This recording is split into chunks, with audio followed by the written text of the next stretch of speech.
गणेशाय नमः। महाभारत से सीख अध्याय 28 द्रौपदी का अपहरण, यह इस अध्याय का विषय है। दुर्योधन का पांडवों के प्रति ईर्ष्या कम नहीं हुई। वन में भी उन्हें तंग करने लगता है। उस समय ऋषि दूर्वासा दुर्योधन के महल आते हैं। दुर्योधन उनकी खातिरदारी खूब करता है। आनंदित होकर दूर्वासा ऋषि दुर्योधन से पूछते हैं कि उसे क्या वरदान चाहिए। मन में छल कपट को रखते हुए दुर्योधन दूर्वासा ऋषि से निवेदन करता है कि जिस प्रकार आप मेरे महल पधारे हैं, उसी प्रकार आप मेरे ज्येष्ठ भ्राता युधिष्ठिर के यहाँ भी हो आइए, और वो भी सूर्य अस्तम के बाद। उसकी योजना यह थी कि सूर्य अस्तमन के बाद अगर दूर्वासा ऋषि पांडवों के पास जाएंगे तो तब तक उन्होंने भोजन ग्रहण कर लिया होगा और अक्षय पात्र भी खाली हो जाएगा। इस कारण पांडव ऋषि दूर्वासा को खाना नहीं दे पाएंगे और उनका उपचार भी नहीं कर पाएंगे और उनके क्रोध का पात्र बनेंगे। दूर्वासा ऋषि को हमेशा अधिक क्रोध आता है, तो पांडवों के उपचार में कमी होने के कारण वे उन्हें शाप देंगे, ऐसी सोच रखते हैं दुर्योधन और कर्ण। दूर्वासा ऋषि दुर्योधन की बात मानकर पांडवों के निवास स्थान आ पहुंचते हैं। पांडव उनका अतिथि सत्कार खूब करते हैं। दूर्वासा और उनके शिष्य नदी में स्नान करके वापस आने के बाद भोजन करेंगे, ऐसा कहकर निकलते हैं। संध्या का समय था और हमेशा की तरह पांडवों ने भोजन किया और अक्षय पात्र को खाली करके धोकर भी रख दिया। ये दूर्वासा ऋषि के आने से पहले ही ये हो गया था।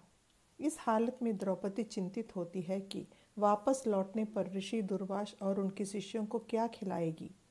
वह श्री कृष्ण का ध्यान करती है। श्री कृष्ण तुरंत पांडवों के घर आते हैं।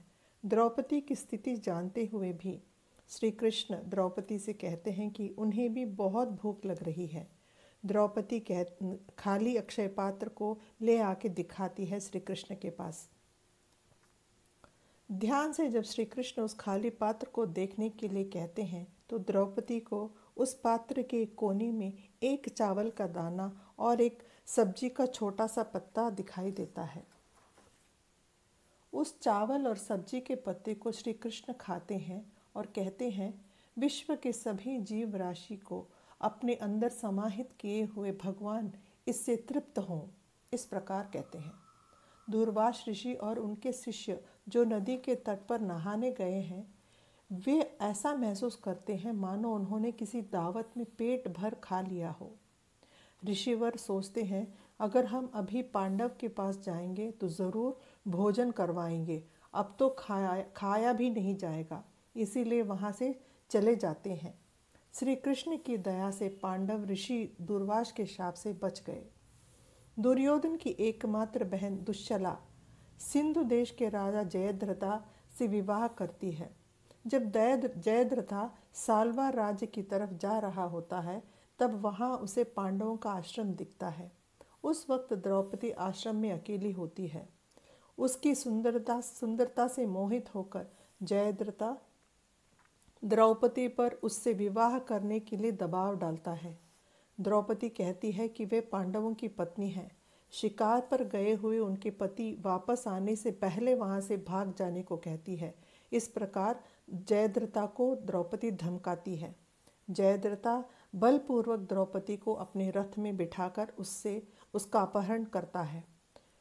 वहाँ की जो काम वाली होती है, आश्रम के काम वाली, वह पांडव जब लौटते हैं शिकार से उनसे सब कुछ बता देती है।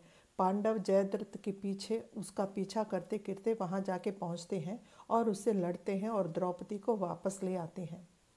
भीम जयद्रथ को मारने के लिए जब जाता है तो धर्मराज भीम को रोकते हैं और कहते हैं कि जयद्रथ को जिंदा छोड़ दो। लेकिन द्रौपदी भी कहती है कि जयद्रथ को दंडित करना आवश्यक है। भीम उसे बंदी बनाकर उसका अपमान करता है।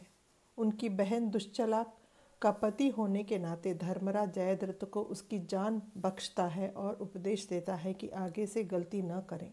इस अपमान के कारण जयद्रथ भी पांडवों के खिलाफ होता है और शपथ लेता है। जय श्री कृष्ण।